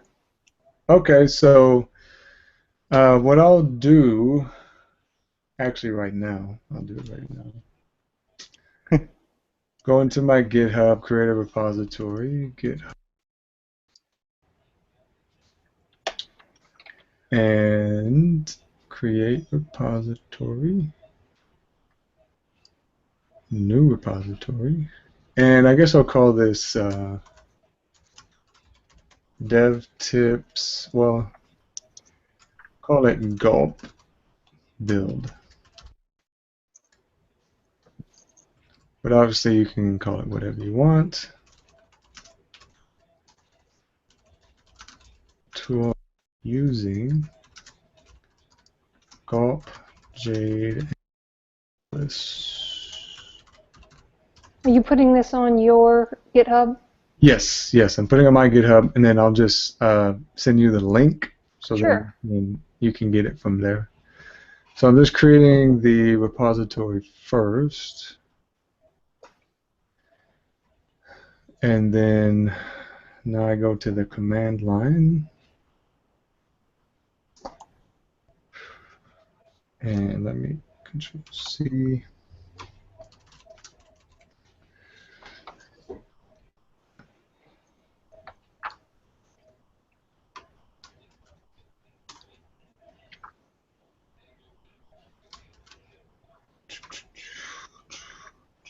B.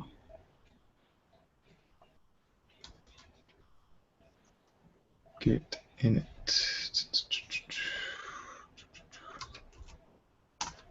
Get add readme.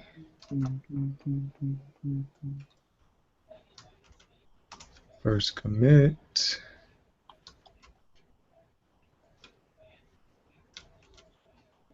Get remote add origin.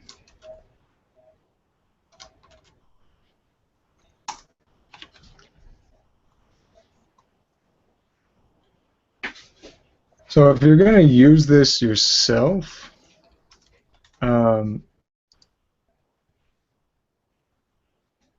you'd have to install the npm node modules individually.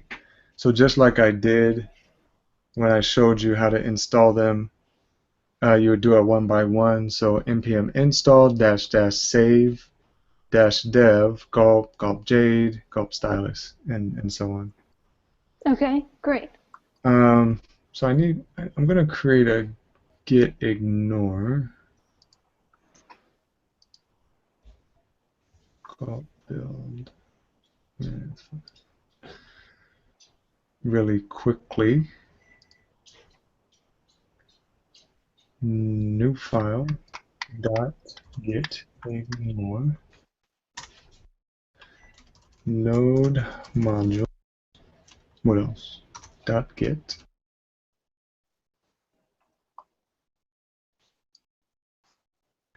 .git ignore. Okay. Let me see. Yeah. That will work. Okay. Git S. Okay. Git add a. Oh, git add.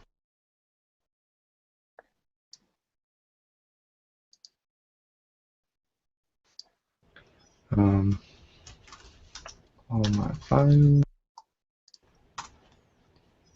Git push. Okay. So now I have it. And There it is. oh, you see it? Yes, it's up Okay. there. Okay, cool. I was going to share the link, but you see it, so good. I hit refresh and it loaded all the files. Okay, so yeah, there it is. It's because I'm learning, I think the best way that I've learned how to do this is just to simplify everything. Like for example, if you look at Google's WebKit, I think it's called WebKit, but it's their boilerplate.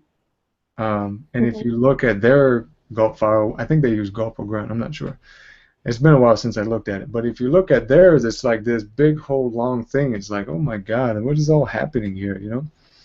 I know that it's a good tool, but I don't understand it. So, whenever I learn something, I just take it, try to break it down into its simplest parts, and that helps me move along.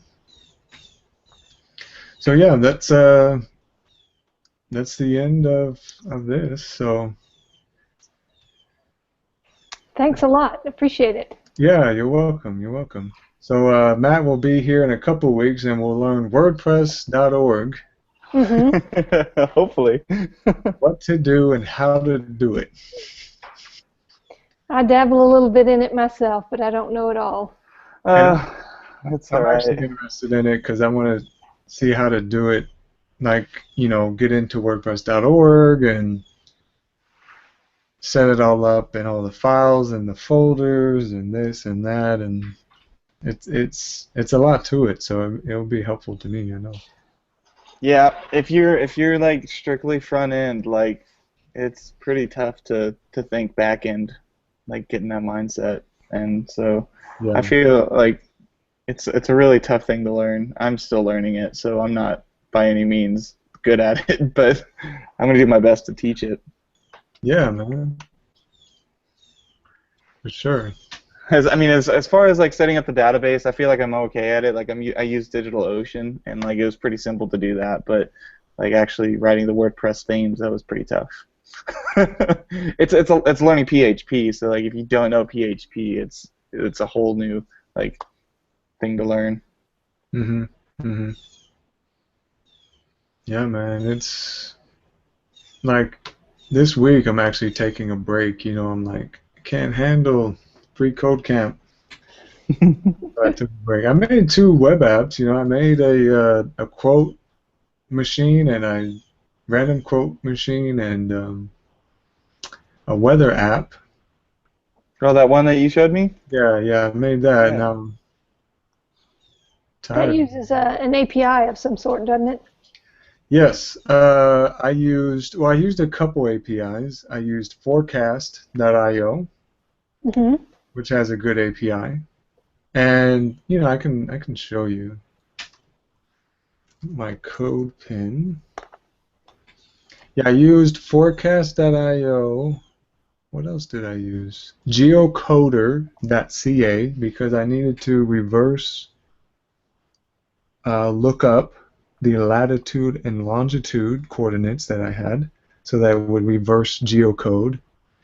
Um, and then yeah, I just used Forecast.io for getting the temperature and all of that. Okay, am I sharing? No. Am I sharing, Matt? I'm sorry, what? Am I sharing? Oh, sorry. I was checking out the old. Yeah, now you have to hit screen share. Okay.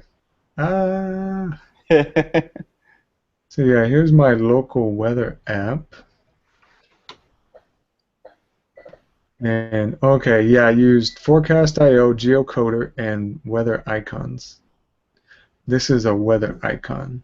Okay, yeah, sort of like Fun Awesome, but for weather. Yep, yep, exactly. Weather icons, okay. So here I used HTML5 geolocation. And what I did was when I found the latitude and longitude, I did a reverse geocode, I guess, and used the latitude and longitude to then use geocoder's API to then find Tampa and Mm-hmm. the state. With here, I just made an API call to forecast.io to get the temperature, and then also to get a little statement about the type of weather. And this is the icon for, I guess, partly cloudy. So, Okay. and then I just did a little function for changing it between Celsius and Fahrenheit. Cool. So if you go through free code camp, then you can learn, you know, and learn how to use Ajax and stuff. I think it's pretty cool. I think it's pretty cool. So I wondered for like using Ajax in little bits of my website for, like I don't want to use the full-blown WordPress, but I do want to like just have a text file or maybe even a JSON file that I can just go in and add a line or something very quickly rather than going into HTML. So does Ajax does pull stuff in. yeah, it pulls data in, and it does more, like you've seen in Travis's video where he pulls in the images and the content and stuff like that. Yeah, you're kind of using Ajax means asynchronous JavaScript and XML. Something very quickly rather than going into HTML. Well, Ajax maybe not. does pull stuff in. Yeah, it pulls data in, and it does more, like you've seen in Travis's video where he pulls in the images and the content and stuff like that. Yeah, you're kind of using Ajax means. Is that me? Or Yeah, it got weird there for a little bit. I was like, Somebody what's else joined, and I believe that they don't have like a headset on or something, so it's kind of. okay. I would just add to that and say that Ajax is used when you don't want the page to reload. So you may have content that you don't want to change on every, like you could actually click through a site, have it all be Ajax, and not have to like reload the page. That's one of the nice parts about it. Austin is here. Ajax is used when you don't want.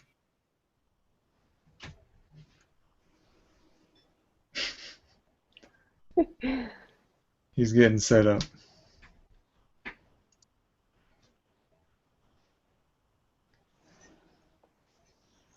Well, yeah, I guess we're waiting. Cool. I guess his microphone broke. He was like on a roll for there. I mean, he was on a roll there for a second, and just out. But I guess Austin, if you even though you missed everything, you can actually get it all here if you look in group chat. That's that app that's on the left with the blue icon. And if you look in group chat, then you can see my GitHub where I posted what we worked on today, which was Jade, Stylus, and Gulp. And I guess the challenge is really to compile your JavaScript, which I didn't show you. So that's something that you can add on to that. Compile your JavaScript or your CoffeeScript into a JavaScript builds folder like I did with the CSS, and have it then plug into your Jade file or HTML file. So that's something that you can do. You can also create source maps if you want to create source maps for your CSS. There's a lot of other things that you can build off of, but it's pretty much the building blocks for whatever you want to do with a front end project using these back end build tools. So that's kind of the gist of what we worked on today. And in 2 weeks, Matt will present how to set up WordPress.org, which I'm really interested in because if he does the second version of the series, which is what the hell is PHP and how do you use it, then I definitely want to tune into that as well, because I did, just dabble with WordPress.org, and I was interested in modifying the themes, but I was like, what's going on here? So I would like to see that. I think that'd be really cool. So looking forward to it, Matt. I hope it's not as bad as what I think it's going to be, but. Hey, Austin, you got your mic working? Yeah. All right, cool. So yeah, so I mean, like. Go ahead. I totally just lost it. Never mind. You lost it. So yeah, if anyone wants to teach, this is an open forum. We will kind of help you set it up. The way that I've done it in the past is we didn't have it live, first of all, but having it live allows us to save it to YouTube, so then other members can see it. But also when I started doing it, I didn't have Matt help me. I was just kind of doing it all on my end. But because Matt set it up, he's the one that starts the recording. He's the one that will end the recording, so I don't have to like worry so much about setting everything up. So that kind of gives me, kind of less stressful in that sense. And also, he's kind of the moderator, so whenever you put something in the group chat, then he'll respond. So it doesn't have to like be me responding and stopping, and just allows there to be like a good flow, help you keep up as well. So if you're interested in doing a DevTips Hangout lesson, let us know, and we'll set something up. Because this is DevTips community, Patron community. It's for everyone, anyone that wants to contribute. And I'm interested to see, like, because I'm a beginner, so I would love to see what people above me that know development even more, even better, can do. So spread the word, I guess. Spread the word in the Patreon community. Sounds awesome. We're looking for speakers. Yeah. Teachers. So Austin, like, how would you measure yourself? I guess, like how far are you in development and stuff like that? Are you a developer? I do mostly front-end stuff and a little bit of PHP and Magento. I'm starting to learn like Yahoo store stuff, which is pretty painful. But yeah, a lot of Magento and front-end development is what I do. Cool. So you probably know more PHP than I do. I don't know, but just enough to get by. Do you have a site, a website, personal portfolio? Yeah, I'm working on a site, austinpeterson.info. Still working on it. Okay, cool. You guys are going to do a, what was it, WordPress one next week? 2 weeks, yeah, 2 weeks Sounds from now. pretty interesting. Yeah. Yeah, I'm going to be leading that one, kind of just showing you how to, I guess, just doing the first, most painful part is just setting up WordPress, which I feel like a lot of people just get really scared by, which I'm no pro. Like I was saying earlier, I'm not the best at it and everything, but I'm going to do my best at teaching how to do it. So setting up a database and all that fun stuff and a local server. Oh, nice, nice. Yeah, and then I'll also show like how to do it like when you're on a remote machine, sort of thing. So like I use DigitalOcean and I spin up a server there, and then I actually use that to install WordPress and everything. So I'll also show you how to do that. Sounds awesome. Yeah, I use a local machine for. I used MAMP and now I use Vagrant for Magento, but I've never done it with WordPress, and a lot of people know how to use WordPress, so that would be really valuable to know. Yeah, like as far as doing a local server, I use MAMP, and for like WordPress, there's a local company where I live here in Virginia, and they do a lot of WordPress theming, and so they basically just build a theme, open source on the WordPress, and then they use that for the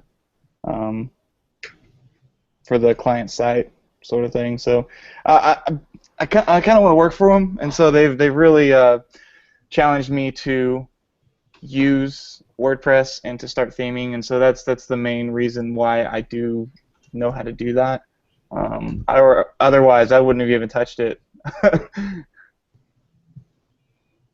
Are you going to go into how to theme a WordPress site? Yeah, maybe not on that lesson. It kind of just depends. I think, like I said, I think setting it up is just such a huge thing that I think that'd be okay for one lesson, and then in future Hangouts we can do actually theming.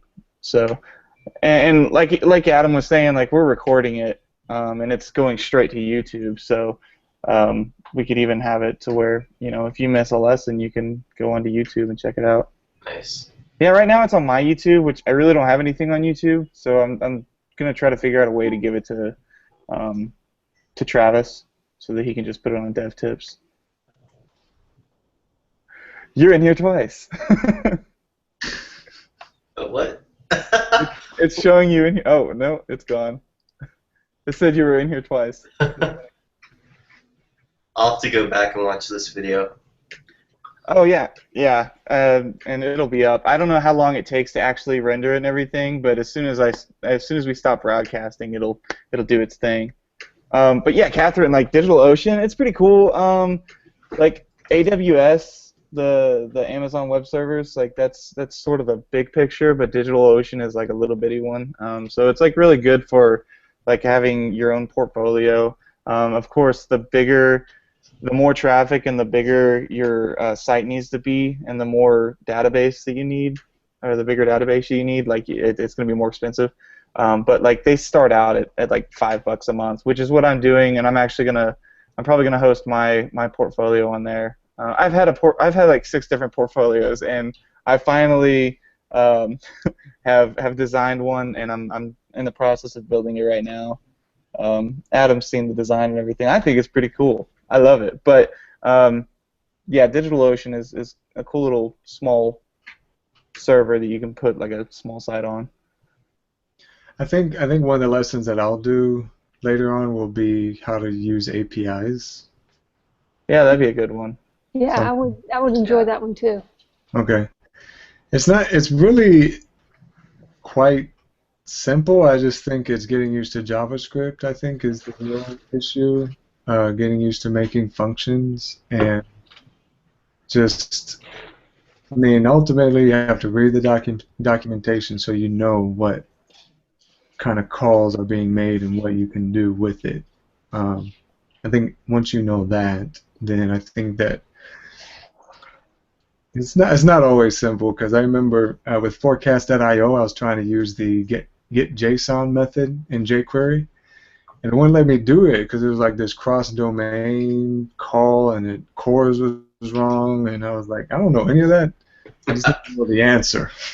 And the answer was just using Ajax instead of get JSON, and say that cross-domain is true, and make the data type JSON-P. So in those instances, that's like, you know, scrumming through Stack Overflow to figure that out. But yeah, there's little things that come up, and you're like, what is going on? I don't understand it. I don't get it. What is the answer? So it may take a while, but if you're persistent, you'll figure it out. Cool. Yep. 8:05. Well, I have to go because I'm going to Canada tomorrow. There you go. I'm gonna see my mom's family. So my grandpa, aunts and uncles, cousins, the whole shebang. And so I probably need to get myself. I haven't packed yet, so you know.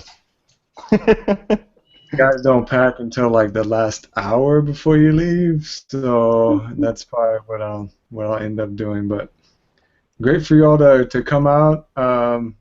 Glad, hope you learned something useful, and see you at the next DevTips Hangout with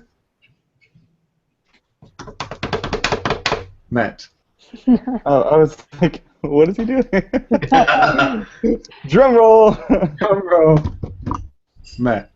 Okay. Good seeing everyone. Take care. Have a good evening, and I'll see you again, or talk to you on Patron, or talk to you on Google, or talk to you on Facebook, or Twitter, or you know.